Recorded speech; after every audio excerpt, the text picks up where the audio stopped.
First at 5, another chapter closes at the once iconic Regency Square Mall in Jacksonville. The Iris Lending Library for the Blind is packed up and moved on, leaving yet another empty storefront as this mall edges closer to an uncertain future. Thank you for joining us tonight on this Friday night. I'm Jeannie Blaylock. And I'm Anthony Austin. So with a long-awaited sale still in the works, what's next for the once busy mall? Zach Wilcox is joining us live at the mall tonight in Regency. And Zach, what businesses are still there?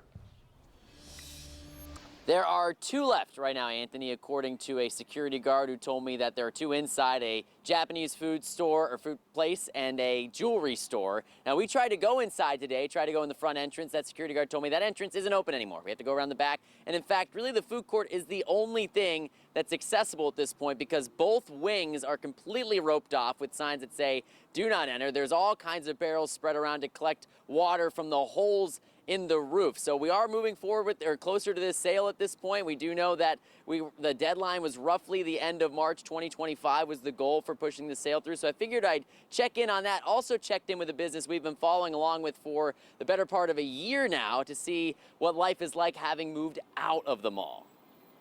We feed it through the embosser. This is embossing it. The Iris Lending Library for the Blind has finally closed its 6-year chapter at the Regency Square Mall. We survived and we managed to save up enough. We scrimped and scraped to get the deposits up to be able to afford to carry off buying a building. Executive Director Julian Nymus says they settled on moving into the old Jacksonville Urban League building on Fort Caroline Road. The last few years at the mall were marked by AC outages and holes in the roof causing occasional flooding. Our attention was on things that we didn't need to. It was really off of serving the people. The library left the mall before its sale, where the buyer, Blackwater Development, told us they could demolish part of the mall to make way for housing, retail, and entertainment space. The estimated sale date was the end of March 2025, but City Councilman Ken Amaro told me negotiations are still moving forward, but nothing is final one way or the other. The situation is even more complicated because the Sears building on the west end is owned separately from the rest and is also for sale. I asked the owner of Sporting Jacks at a press conference if they have any interest in the space for the possible 15,000-seat soccer stadium they hope to have open for the 2027 season. Well, I can confirm it's one of the locations we've been looking at, but again, nothing's been finalised.